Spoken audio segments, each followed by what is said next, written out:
हे future physios. सो हमने last lecture में कर लिया था sensory examination cover up. Okay, और आज हम करेंगे रिफ्लेक्स टेस्टिंग। जैसा कि मैंने आपको सेंसरी एग्जामिनेशन में बताया था कि हम superficial, deep and cortical reflex sensories को चेक करते हैं, उसी प्रकार हम रिफ्लेक्स टेस्टिंग को भी चेक करेंगे ताकि हम उस कंडीशन को आइडेंटिफाई कर सके उसका कोई न्यूरोलॉजिकल इन्वॉल्वमेंट पेशेंट में हुआ है या नहीं। ओके, सो हम देखेंगे प्लांटर रिस्पॉन्स क्या होता है। प्लांटर रिस्पॉन्स में लिए क्या होता है कि हम पेशेंट का सोल ऑफ द फुट में टेस्टिंग करेंगे ताकि उसका प्लांटर रिस्पॉन्स जो प्लांटर फ्लेक्शन होता है उसका बिग टो का, वो सही से कर पा रहा है या नहीं कर पा रहा है। इसमें क्या करेंगे, हम पेशेंट के सोल ऑफ द फुट, मान लीजिए मेरा सोल ऑफ द फुट है। ओके, इसमें सोल ऑफ द फुट से हम जो मान लीजिए कोई पिन पॉइंट से हमें करना है, आपको जो गोनोमेट्रिक किट मिला होगा उसमें एक हैमर होगा, उस हैमर का जो पिन पॉइंट होता है उसे आप सोल ऑफ द फुट के medial side, sorry lateral side of the body, ये आपका medial side of the body हो गया, lateral side of the body हो गया। Lateral side of the body में आपको उस पिन पॉइंट से आपको इस तरह से यहाँ upper side to the lower side में आपको उससे सेंसेशन स्टिमुलस देना होगा। मान लीजिए मैंने इस तरह से अगर स्टिमुलस उसे मैं दे रहा हूँ, ठीक है, सोल ऑफ द फुट में, अगर ये स्टिमुलस देते वक्त अगर उसमें प्लांटर फ्लेक्शन का रिफ्लेक्स जनरेट हुआ, लाइक अगर उसका जो बिग टो है वो कॉन्ट्रैक्ट करना इस तरह से स्टार्ट हो गया, ठीक है, तो उसका वो सेंसेशन निगेटिव है, ठीक है, उसमें कोई भी नर्व इन्वॉल्वमेंट नहीं हुआ है, नॉर्मल सेंसेशन है उसका इस तरह से कॉन्ट्रैक्ट करना। अगर इसके जगह वो कॉन्ट्रैक्ट बैकवर्ड में हो रहा है इस तरह से, मान लीजिए मैंने इसे सेंसेशन दिया तो वो इस तरह से उसका सेंसेशन जनरेट हो रहा है इस तरह से, ठीक है, तो वो पॉजिटिव प्लांटर रिस्पॉन्स माना जाएगा, ठीक है। देन आता है आपका एब्डोमिनल रिफ्लेक्स।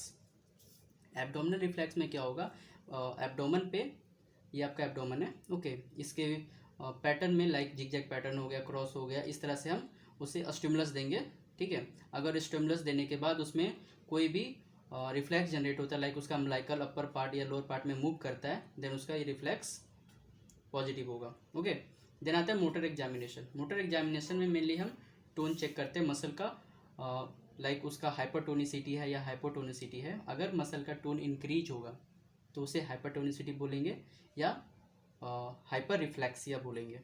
अगर मसल का टोन डिक्रीज होगा तो उसे हाइपोरिफ्लेक्सिया या हाइपोटोनिसिटी बोलेंगे।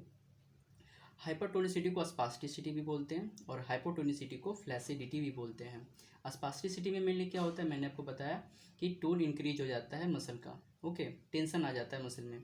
और फ्लैसिडिटी में क्या होता है, टोन डिक्रीज हो जाता है जिसकी वजह से वीकनेस आ जाती है बॉडी में। ओके, बॉडी में मतलब जिस पार्ट में वो इन्वॉल्व हुआ है उस पार्ट में वीकनेस आ जाएगा, ठीक है, इस तरह से आप समझिए। मान लीजिए ये मेरा कोई भी मसल का पार्ट है, अगर इसमें टेंशन इंक्रीज हो जाएगा मतलब हाइपरटोनिसिटी हो जाएगा तो इस तरह से कॉन्ट्रैक्ट कर जाएगा, इसमें टोन इंक्रीज हो गया है, ओके, तो इसे हम स्पास्टिसिटी भी बोलेंगे। अगर मान लीजिए ये हाइपोटोनिसिटी हुआ है मतलब इसका टोन डिक्रीज हो गया है, मतलब ये टोन डिक्रीज इस तरह से रिलैक्स हो गया, मतलब फ्लैसिडिटी हो गया, मतलब वीकनेस हो गया है इसमें, ठीक है, तो इसे हाइपोटोनिसिटी इस तरह से बोलेंगे, इसमें वीकनेस आ गया इस मसल में। ओके, तो हमने टोन देख लिया। देन आता है टाइटनेस, मसल का टाइटनेस चेक करेंगे, ठीक है। वेरियस ऑफ मसल्स का हम टाइटनेस चेक कर सकते हैं, जैसे हैम्स का करेंगे, rectus femoris, biceps, flexors of the hand, इन सभी का टाइटनेस चेक करेंगे। देन हम उस रेंज ऑफ मोशन चेक करेंगे, उसका पेशेंट एक्टिवली परफॉर्म कर पा रहा है या नहीं कर पा रहा है, पैसिवली कर रहा है तो कहाँ तक कर पा रहा है, उसके रेंजेस को चेक करेंगे, कितने डिग्रीज तक वो मूव कर पा रहा है, सभी जॉइंट्स का हम उसका रेंज ऑफ मोशन चेक करेंगे। देन एमएमटी करेंगे, उसका एमएमटी मैनुअल मसल टेस्टिंग, हम मसल्स का पावर चेक करेंगे कि अगेंस्ट द ग्रेविटी जा पा रहा है या नहीं जा पा रहा है, अगर ग्रेविटी के साथ जा पा रहा है तो कितना है, उसका रेजिस्टेंस अप्लाई करने के बाद वो मसल का पावर कितना है, ठीक है, मिनिमम रेजिस्टेंस में कर पा रहा है या नहीं कर पा रहा है, मैक्सिमम रेजिस्टेंस में कर पा रहा है या नहीं कर पा रहा है, ठीक है, तो उसका हम एमएमटी चेक करेंगे।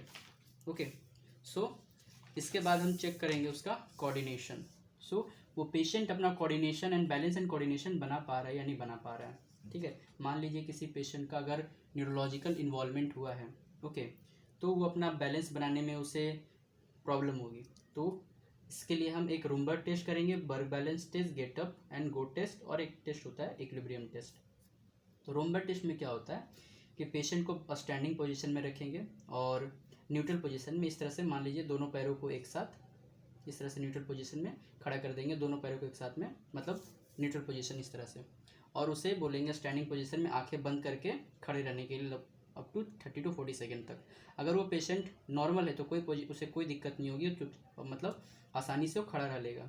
लेकिन अगर उस पेशेंट में न्यूरोलॉजिकल इन्वॉल्वमेंट है तो उसका बैलेंस बिगड़ जाएगा, वो इस तरह से कांपना स्टार्ट कर देगा। इस तरह से मान लीजिए ये दोनों पैरों पर अपने खड़े हैं दोनों स्ट्रेट पोजीशन में, अगर उसका इन्वॉल्वमेंट हुआ है तो वो इस तरह से कांपना स्टार्ट कर देगा, लाइक ठीक है, इस तरह से। और कुछ टाइम बाद वो ऐसा भी पोजीशन आएगा कि वो गिर जाएगा। ओके, तो हम देखेंगे उसका ये रुम्बर टेस्ट कैसा है, पॉजिटिव है या निगेटिव है। देन बर्ग बैलेंस टेस्ट। बर्ग बैलेंस टेस्ट थोड़ा सा मैं एक डिटेल वीडियो बनाऊंगा इस पर किस तरह से चेक करते हैं, बट मैं आपको एक ओवरव्यू दे रहा हूँ। बर्ग बैलेंस टेस्ट में क्या होता है, डेली लाइफ एक्टिविटीज़ को हम चेक करते हैं। इसमें हर एक एक्टिविटी को हम 0 to 4 स्कोर देते हैं, ठीक है। इसमें like sitting to standing position में उसका कितना स्कोर आ रहा है, और स्टैंडिंग टू सिटिंग में कितना स्कोर आ रहा है, ओके। सपोर्ट स्टैंडिंग सपोर्ट से कितना स्कोर आ रहा है, विदाउट सपोर्ट कितना आ रहा है, ठीक है। तो ये सारे बर्ग बैलेंस टेस्ट में आ जाते हैं। टोटल 14 इसमें कंडीशंस होते हैं, 14 कंडीशंस को हम चेक करते हैं और हर एक कंडीशन को हम 4 स्कोर तक मैप करते हैं। सो देन आता है get up and go test. अब अगर पेशेंट अगर सिटिंग कंडीशन में है, सिट कहीं पे बैठा हुआ है किसी चेयर वगैरह पे, तो हम उस कंडीशन को बोलेंगे आप वहाँ से उठ के खड़े होकर थोड़ा सा चलना है, मतलब थोड़ा सा डिस्टेंस कवर अप करना है। अगर वो पेशेंट खड़ा हो रहा है, मतलब स्टैंड हो रहा है विदाउट सपोर्ट या विद द सपोर्ट, अगर उसे खड़े होने में दिक्कत हो रही है तो देखेंगे वो उसका पैटर्न क्या है, सीट अगर गेट अप हो पा रहा है नहीं पा रहा है, अगर वो चल पा रहा है तो किस प्रकार से चल पा रहा है, उसमें कोऑर्डिनेशन कैसा है। ओके, तो ये हो गया आपका बैलेंस एंड टेस्टिंग। देन आता है उसका हम गेट एग्जामिनेशन करेंगे, गेट पैटर्न उसका कैसा, स्टांस फेस कैसा है, स्विंग फेस कैसा है, ठीक है। गेट एग्जामिनेशन पे एक मैं डिटेल वीडियो बनाऊंगा जिसमें हर एक फेस को मैं उसके ऊपर डिटेल बात करेंगे, ओके। उसके बाद हम करेंगे examination of autonomous nervous system.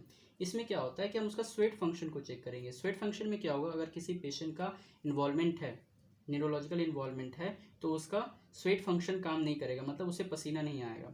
तो अब अगर उसे पसीना आ रहा है या नहीं आ रहा है, इसके लिए हम क्या चेक करेंगे, एक नीहाइड्रिन पाउडर होता है, ओके, इसे नीहाइड्रिन टेस्ट भी बोलते हैं। उसे उस बॉडी पार्ट पे लगा देंगे, उसके बॉडी पे।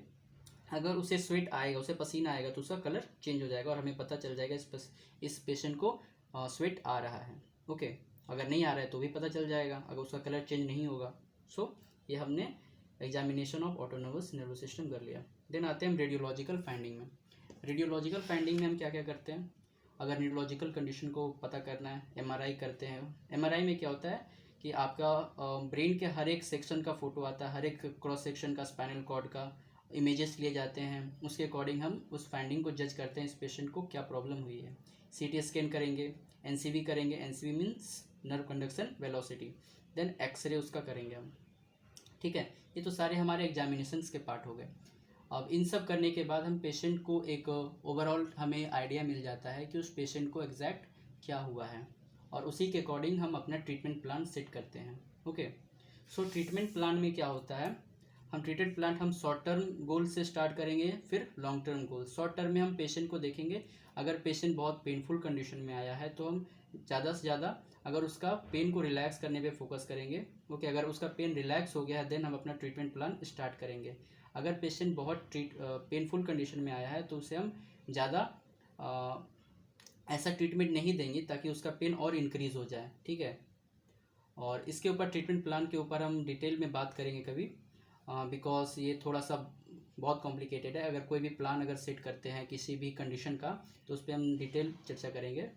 और ठीक है, तो आज के लिए इतना ही, तो मिलते हैं फिर नेक्स्ट वीडियो में, okay. Take care and good bye.